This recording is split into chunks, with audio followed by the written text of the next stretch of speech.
Two guys have Minnesota sports flowing in their veins. Mackie and Judd on SKOR North and SKORNorth.com. It is a Scoop Tuesday here on the podcast. Maybe some reckless speculation. We'll see how far we go with this conversation. You're Darren Doogie Wolfson from the 5 Eyewitness News Sports Department. He was at US Bank Stadium all throughout the night, late into the early morning, I guess. And he's here with some inside information about your favorite Minnesota sports teams. That is one of the biggest buzzkill games in recent Vikings history, Doogie. I mean, it was, I think the atmosphere, I was walking around the plaza for a couple hours beforehand. I mean, it was like, okay, here we go. That game last week against the Broncos was whatever. Come back, beat the Bears, get back on track, and wow. I don't think anyone expected that type of embarrassing performance, but here we are. No, I mean, I did not foresee a loss last night. I thought it would be a one-score game. But yes, admittedly, I thought the Vikings would win. It didn't need to be that way. I mean, first play of the game for the Vikings, right? Terrell Smith, the former Gopher, who the Vikings enjoyed having in for a pre-draft visit in April, made a nice play on that ball. There was another defender in Jordan Addison's vicinity. But just imagine if he comes down with that ball, how much does the tone of at least the first half change, right? Yeah. So, then they go 3 and out. They run only 3 plays in the first quarter, only 22 plays for the first half. 75 or 76 yards total? It's been a roller coaster. Like, Judd, I think you and I had a conversation after the Chiefs game. So it was late on Sunday, October 8th or Monday, October 9th. The Vikings are sitting there at 1-4. Mm-hmm. We said, hey, this is a boring team. There just aren't very many compelling storylines. They like each other. Maybe it's not always kumbaya, but for the most part, like, this locker room is connected. Right. They really enjoy playing for Kevin O'Connell, so there's no divide. There just wasn't a whole lot there on October 9th, okay? Well, then they gained some momentum, beat the Bears, beat the Niners. Then you think about October 29th, midway through that game. Okay, the Vikings are comfortably ahead of Green Bay. They are going to win a 3rd consecutive game. All is well in Vikings land. Then Kirk Cousins goes down, torn Achilles. It's doom and gloom, right? Sunday night, October 29th, Monday, October 30th. We are saying the Vikings are cooked. Nothing they do the rest of the year can match, the productivity of Kirk Cousins, right? Whoever they bring in, whoever ends up at quarterback, hey, they'll find a way to win a game or two, but they're not going anywhere in January. Okay, then Jaren Hall, November 5th, right? There's some excitement. Rookie, let's see what they have. Gets injured right away. Josh Dobbs come in. We are celebrating Kevin O'Connell, thinking he is the coach of the year. One of the great coaching performances in recent NFL history. Yeah. That momentum continues November 12th against New Orleans. At that point, everybody is saying, look at this team, 6-4. Heck, can they win the NFC North? Do we really believe in the Lions? Can the Vikings be a top 3 seed? Can they make a serious run in January? Heck, I'm guilty. I fell into that trap. We then get to November 19th in Denver. Well, okay, maybe a Caleb Evans makes that play on that Cortland Sutton ball that Mekhi Blackmon couldn't make. Close game, yeah, some play calling issues. Yeah, the accuracy with Josh Dobbs wasn't great, but hey, Denver's on a roll. We can accept that loss. There was still enough momentum heading into last night. Now I think about today, it's all gone. People are saying, hey, the Vikings are about to finish 6-11. They are not making the playoffs. The Packers are going to somehow make the playoffs, right? So my advice to Vikings fans, continue to enjoy the roller coaster ride. It'll continue to be a ride the rest of the way through these final 6 games. So, Duke, what's your analysis or your thoughts on Kevin O'Connell's post-game comments when offered the opportunity to sort of give Dobbs a vote of confidence, which did not take place? And what is your expectation for who will be under center December 10th against the Raiders in Las Vegas?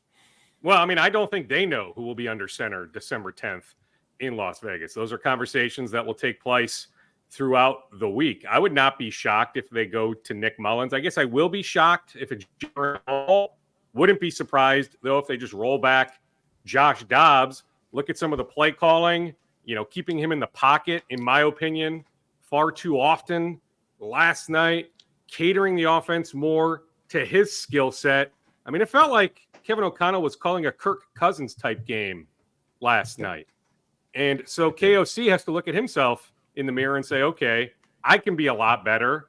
I did not set up Dobbs for success. Let me run him back against Vegas. But I think those are conversations that will take place throughout the week. So I can't give you a definitive answer because I'm positive the Vikings don't know right now. But I'm just telling you, I would be surprised in this moment if it's Jaren Hall. So to me, it's Dobbs or potentially Mullens. Hey, let's not forget, if Nick Mullens doesn't hurt his back, maybe they still make the Dobbs trade. But Nick Mullens would have been the starting quarterback on November 5th. Like, they believe in him that much, to that extent, that he was going to be their guy, but he's on IR. He was never going to be ready to go for the New Orleans game. He needed some time, some practice time, some legit practice reps. So once Dobbs got in there against Atlanta, you were going to roll with Dobbs. But I'm just saying, if Nick Mullens doesn't hurt his back in practice going back many weeks, he was the guy November 5th against the Falcons. So I think the debate right now is Dobbs v. Mullens. You know, like how we have like win probability charts during games. You can find them on the NFL box scores, baseball games. It'll show you like the Twins were a 98% to win the game at this point, but then this happened, and now they're only 10% to win the game, whatever. If we were to map that probability chart for Vikings quarterback in 2024, all through the season, right? Like beginning of the year, Kirk Cousins, I don't know, we'll see. They didn't offer him a contract. It's very 50-50. And then you fast forward to like the middle of the second quarter of that Packers game, and I think it was like, boy, there's like a 75% chance Kirk is the starting quarterback in 2024.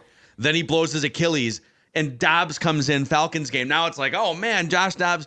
Where would you put it now? Like, just, I know we're just kind of making this up and speculating recklessly, but percentage chance at this point, week 1 starter next year, Kirk Cousins, what percent versus, I mean, Dobbs has to be back down. At one point, maybe he was like 30%. Oh, God, look at this. Now he's back down to like 5 versus like a first-round draft pick that we don't even know is on the roster yet.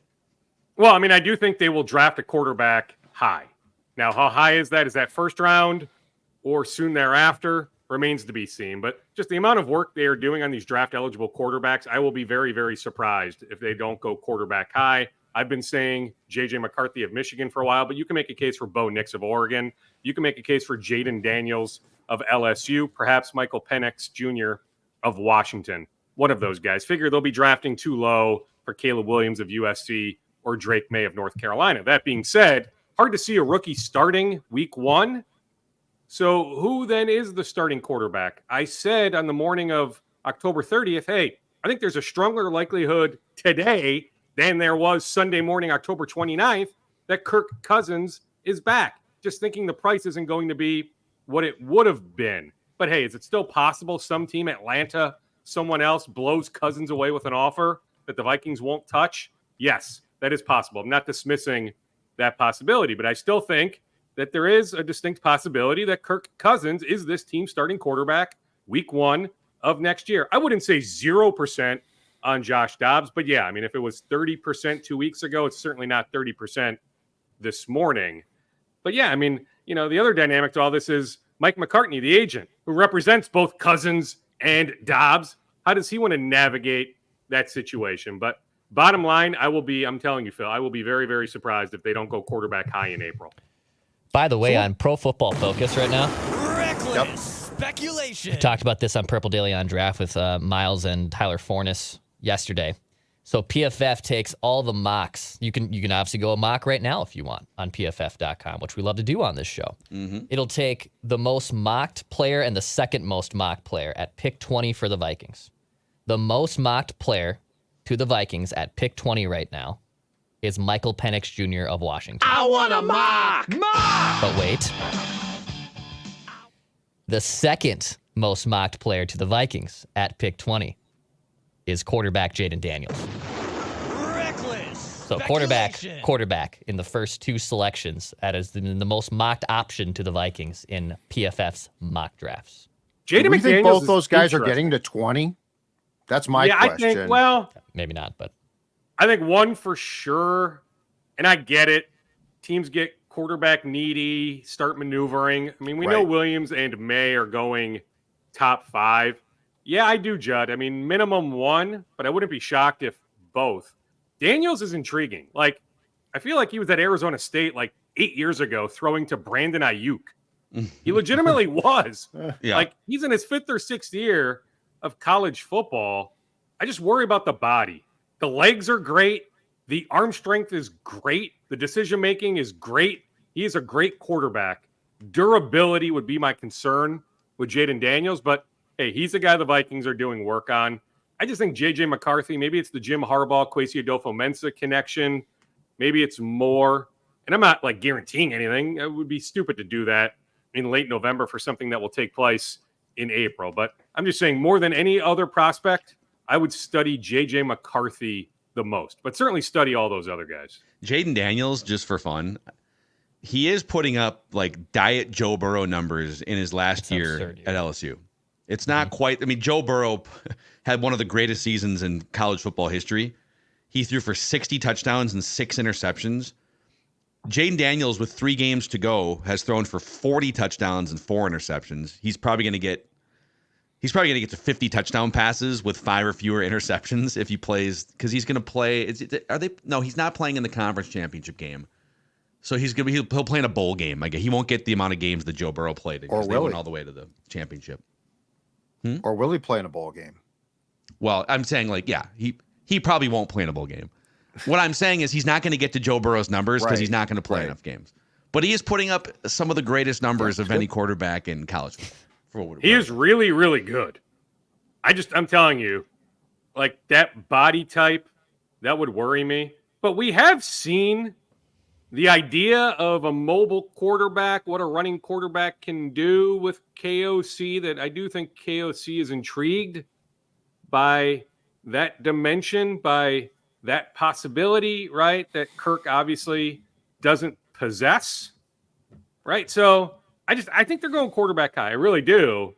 And whoever that guy is, the idea is that guy, is the successor to whoever the week 1 starter is. But I guess I don't see that rookie starting week 1 come next September.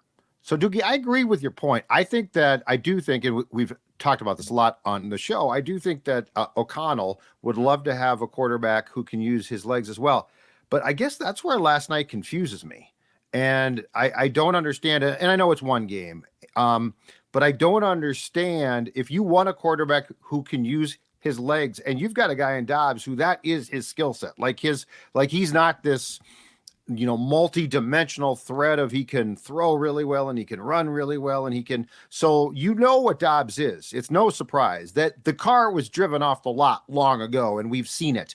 That's where I'm confused by last night from a coaching standpoint. Because it's like, if you want a guy who hey, look, if I alter my game plan, this guy can execute X, Y, and Z, why you would go to a game plan that, to use your term again, was very Cousins-esque. It's shaken my faith a little bit in what I thought was the case, and I don't know how to, at this point in time, rectify it in my mind. Well, I don't know how to rectify it either. I mean, do we just give KOC a mulligan, that there's still a belief? He's a really, really good coach, a really, really good play caller. They just had an off week, an off night. Is that possible? Can we just give him a pass? Or do we fire his ass on that? Should we fire his ass? Brian Flores. It's sort of 2 off night. It's sort of back-to-back off nights. But my point is, well, yeah. Let me add one more thing, then I'll let you chime in. As I'm walking out of US Bank Stadium last night, somebody did come up to me and say, it's time for Wes Phillips to be the play caller. Uncle Mercy on KOC calling plays. He has too much going on. So I'm just saying, in the moment, that emotional moment, that did come up late last night. Hey, it's time for Phillips to be the play caller. I think that was a game plan, though, you guys. I think it was which had Phillips's fingerprints all over it.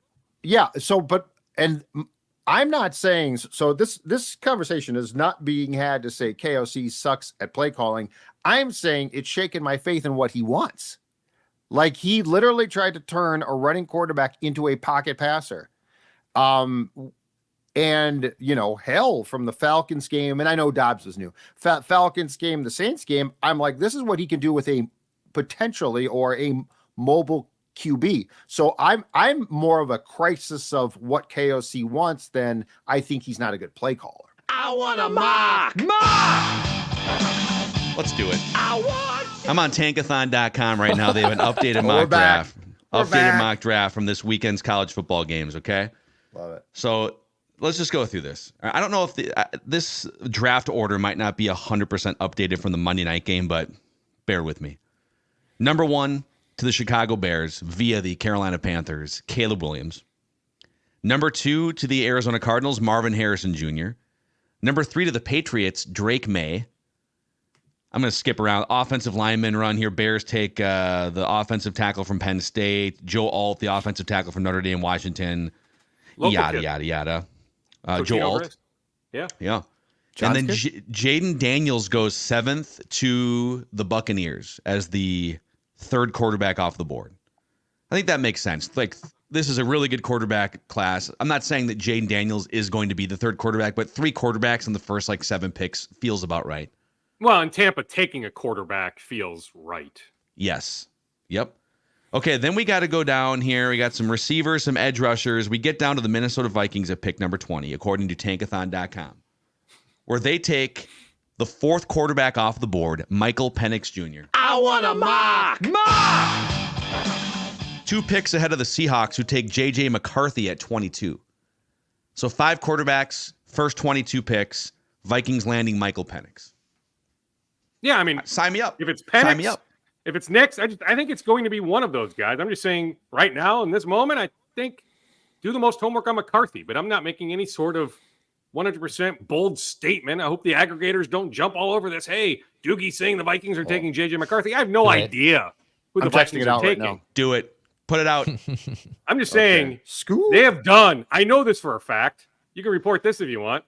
The Vikings have done a ton of work. Now, the Vikings might tell you, hey, it's the normal amount of work we would have done up until this point during the college football season on just about any 1st/2nd round, prospect. That J.J. McCarthy is no different. But it feels like, whether it's practices, whether it's intel from Jim Harbaugh with Kwesi, whether it's Kwesi being at Huntington Bank Stadium for the Michigan Gophers game, being there real early, watching pregame warm-ups, all that stuff, that the Vikings are doing a lot of work on McCarthy. So if that's the case, if and it certainly won't be shocking if they do take a QB in the 1st round, does that mean Kirk's not coming back? Does that mean, as far as Kirk goes, if he comes back at a reasonable contract, because I don't think they're certainly going to break the bank again for Kirk, but if they want Kirk back and Kevin likes Kirk as much as it's being put out there, does a 1st round quarterback eliminate Cousins or not necessarily, do you think?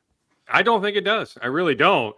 Now, we can have the conversation. What exactly does the succession plan look like? That Kirk has been Mr. Durable before October 29th. Yep.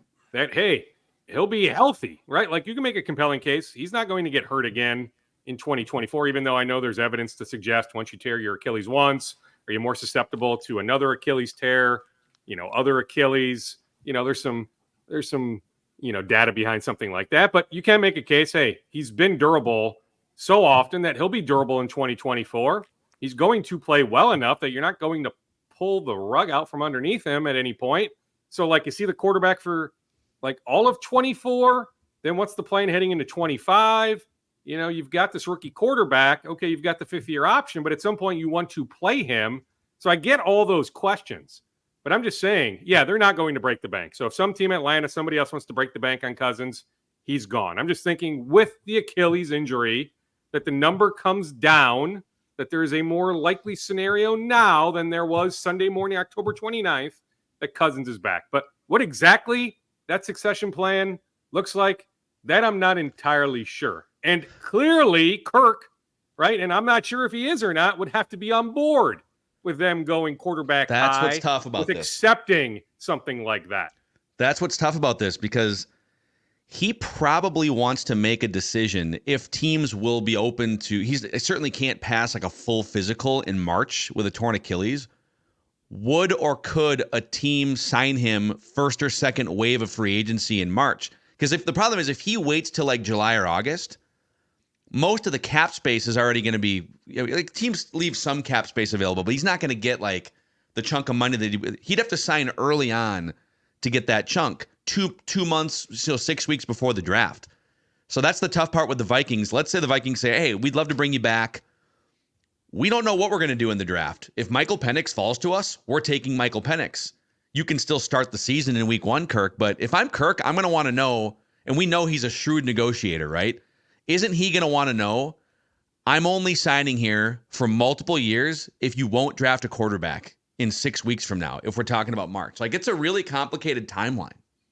But he has to understand that they are going to go quarterback high, that he has to accept those terms. I do think he'll be a first wave type free agent, that there'll be enough there, from a medical record standpoint and all that, that the Achilles injury, it's not a death sentence, maybe like it was 15, 20 years ago, that come mid-March, many months from now, that, he'll be mobile enough. There will be enough there to suggest, okay, he'll be good to go at some point, late training camp or late preseason, heading into week 1, that he doesn't need 12 weeks of buildup, anything like that, that if he's out there for a few weeks, if he's moving around, doing all his rehab the right way, that the Achilles builds up the necessary strength, I think he's a first-wave free agent. But I don't know. I mean, I can't answer that, Phil. I don't know, right? I mean, that's the question, right? But Kirk would have to know that the Vikings are going quarterback high.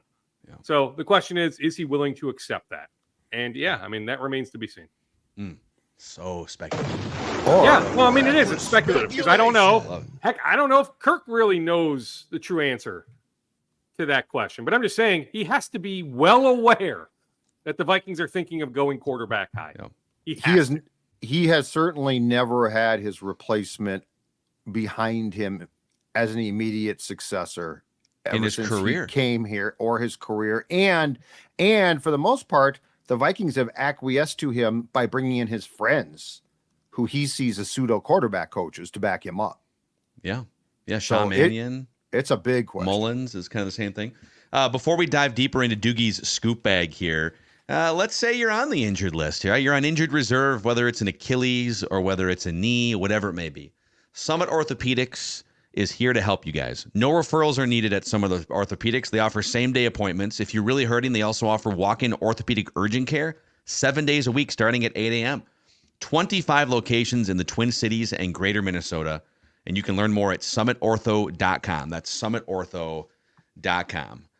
Dukes, what else you got for us? Let's go Twins here, actually. So Sonny Gray. Well, some leftover Vikings. Can I give you some leftover Vikings? Yep. So Jefferson, he'll be good to go for the Raiders game. I think if last night was a playoff game, like, I think he could have pushed through and played. But once he didn't play in Denver, we talked about this last Tuesday, right? That it just never made sense to play him in the Bears game with 13 days then until the Raiders game. So once he didn't play on November 19th, I understood. I thought he'd be back on November 19th, but I get it also. Tricky injury, hamstring. He was running straight line sprints, feeling okay, but there was some discomfort later on. The cutting, he wasn't feeling all the way there, but he should be good to go December 10th against Vegas. Caleb Evans told me a few days ago, hey, I'll be good to go Monday. Well, another tricky injury, calf injury, but he should also be good to go December 10th. The Vikings did not put a claim in on Derek Barnett. Marcus Peters, I've been asked about Peters. He's available. The Raiders cut him loose yesterday. I'll be surprised. He just doesn't seem like a Brian Flores type corner. Yeah, you can make a case the Vikings can use another corner, but so far, at least here Tuesday morning, I've not heard of any Marcus Peters steam, and I have not heard of anything external on Shaq Leonard. Clearly, they've discussed him internally. I know he's visiting Dallas today. Looks like he'll visit Philadelphia later on if he doesn't sign with Dallas today. I would imagine Shaq Leonard ends up with one of those two teams, the Cowboys or the Eagles. I never saw right from the moment the Colts made the move that he would end up here. Twin stuff, Doogie. So Sonny Gray, 3 years, $75 million to the Cardinals. Kenta Maeda, 2 years, $24 million to the Tigers. What's your read on what the Twins are going to do to replace some pretty good innings? I mean, Sonny Gray was number 2 in Cy Young voting. Now, I told these guys, we kind of debated this yesterday on the Twin Show.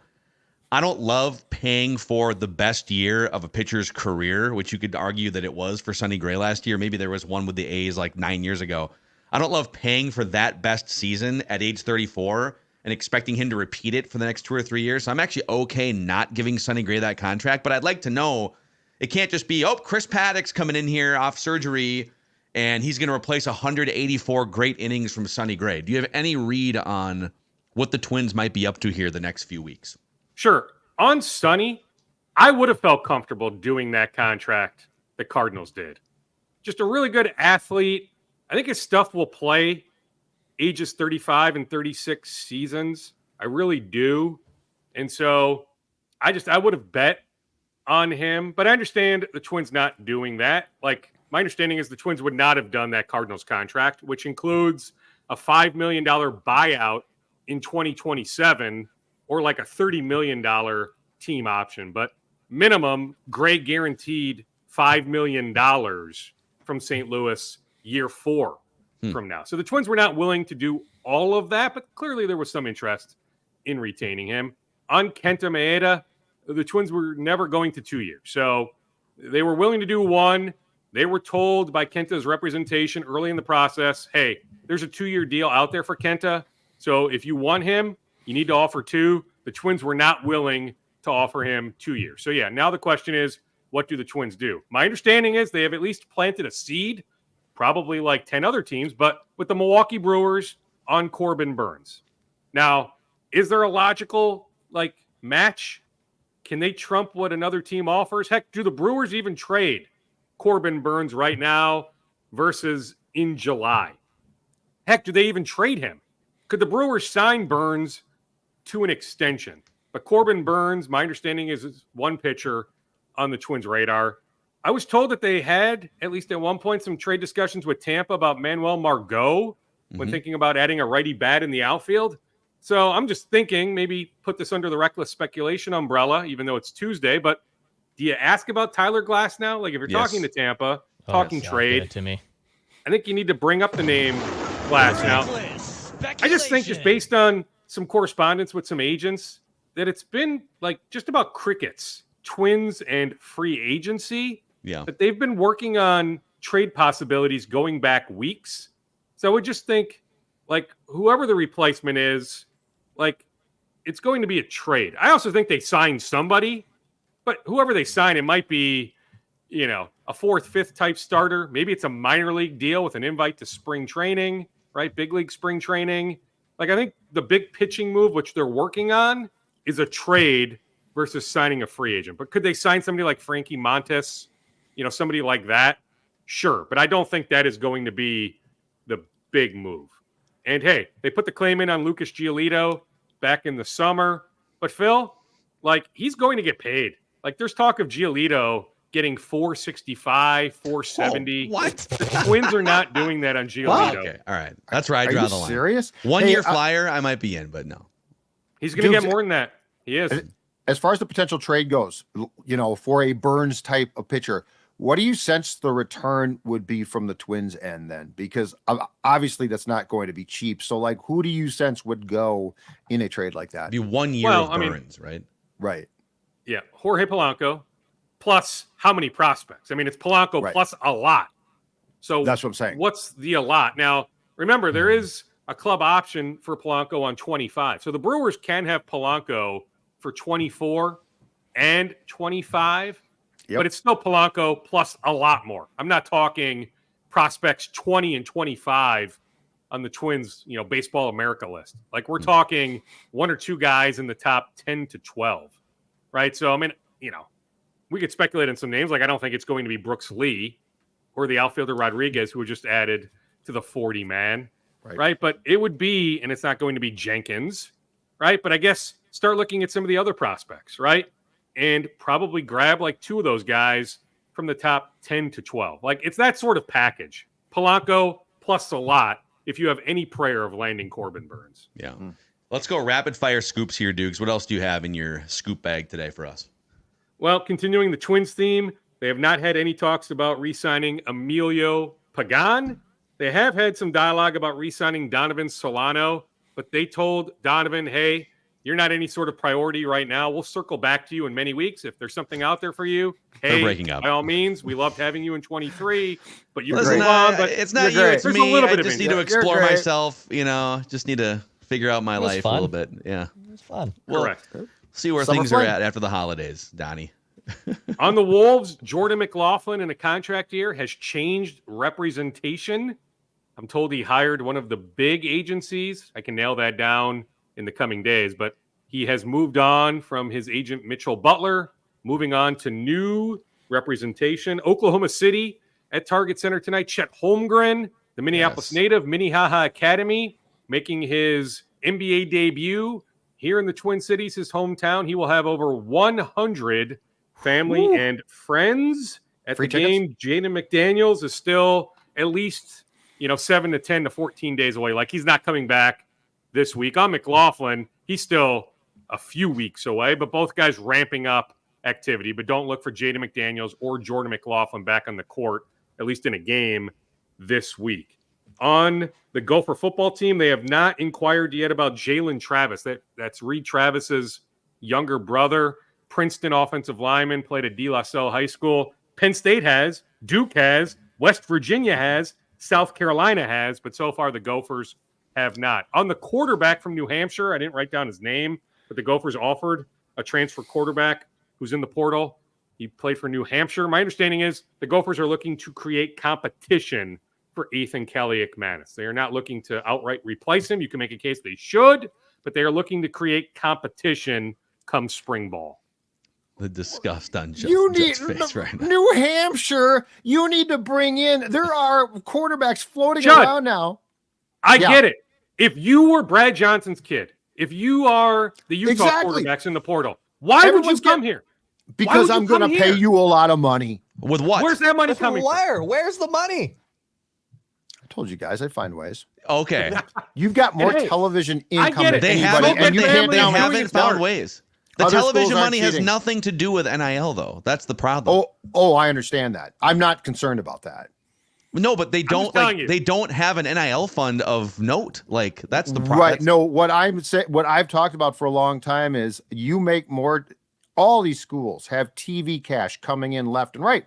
And you can't tell me that certain schools aren't funneling that cash to boosters to then go to players. I mean, I don't think that would be like, there's so many ways, and the Gophers haven't figured out how to just get like rich alumni together to fund. Well, they can't do $1 million for a quarterback. But to your point, they're not doing that. They're not doing that. So now I am pulling the ripcord on a fun season that has nothing to do with ethics. I'm done with ethics. Regardless of money, even if the Gophers could come up with 6 figures to land Brad Johnson's kid or another quarterback that's succeeded at the Power 5 level. Yep. Like, have you seen the Gophers' offense? Have you seen the way PJ Fleck manages a game? Yeah, it's awful. I'm just saying, if the ultimate goal is to be as high a draft pick as possible, why are you choosing the University of Minnesota this offense? No, you're right. I'm just saying, you have to be realistic. And, hey, I'll defend Ethan to this point. He's been here 3 years. There's been 3 offensive coordinators. Oh. Did you see how many drops his receivers had this year? Yes, Ethan has his warts, right? But I'm just saying, his receivers didn't do him any favors this year. So I understand pay them not handing him the job for 2024, creating competition, but I wouldn't just like outright tell him to hit the road to hit the portal. I still think there's something salvageable there with Ethan Kaliak-Manis. I'm sure he's a great kid. I know it. Hey, a lot of Gophers fans are yearning for the days of Tanner Morgan. I get it, but I'm just saying, don't give up quite yet on Ethan. Either. I'm not doing that either. I, for one, don't rip on college and high school kids. Yeah. Okay, so I'll leave that to Judd on the show. Well, wait, hold on a second. That poor Edina kid. You know, dude, people need to calm down. I merely pointed out. Look at this photo. Can you not tell who won and lost the game? You should be ashamed of yourself ripping on a high school kid. First of all, he's from Edina. He's going to be fine. Okay. Second of all, we're just having fun on the internet. Okay. Let's all just calm down. The internet's not. Hey, can I give serious. you one more, by the way, before you tell me to hit the road? Judd, you'll love this. From somebody that used to be in the Wild organization, right? Oh, God. Texted me this morning. You can't make chicken salad out of chicken bleep. He didn't use the word bleep. He used a different bleep. Hope you're good. But I had to read that text message. Hope you're good. That somebody that used to be here that isn't the biggest fan of Bill Guerin and others with the Wild. I have no idea who you're talking about. Is enjoying what stick boy are you talking about? Minnesota Wild. What vindictive SOB are you talking about? Well, there's probably a few, right, from back in the day. But I'm just saying there might be a guy who's laughing coaching his kid's team right now at the situation here. There might be a kid who's coaching his team in town who used to play for the Islanders the past couple of years, who also is laughing at this. I like Zach. Yeah. Yeah. Zach's one of my guys. Yeah. I like Zach. But I'm just saying, there are some people chuckling at the situation. But bottom line, I'm sure you guys have discussed this. My understanding is Bill Guerin, right or wrong, he thinks this is the playoff roster. That, hey, most of this roster won 100 points last year, 2 years ago. That it is coaching. That this coaching change can spur some resurgence, that they can still make the playoffs, that there's a belief that this Wild roster is significantly better than the current record indicates. My comeback to that is, so what? So you capture the 8th seed, then you lose inevitably again in the first round of the playoffs. What does that ultimately accomplish? Yeah. I wish I could argue. Yep. And by the way, Judd's Hockey Show all over this conversation. Judd's Hockey Show, anywhere you find podcasts, and the SKOR North YouTube channel. Click that like button and the subscribe button. Doogie will do it again here in a couple of days. Great scoop session. I love it. See you on Reckless Speculation Thursday. See you, boys. Yes, damn right. All right. See you guys. Reckless speculation.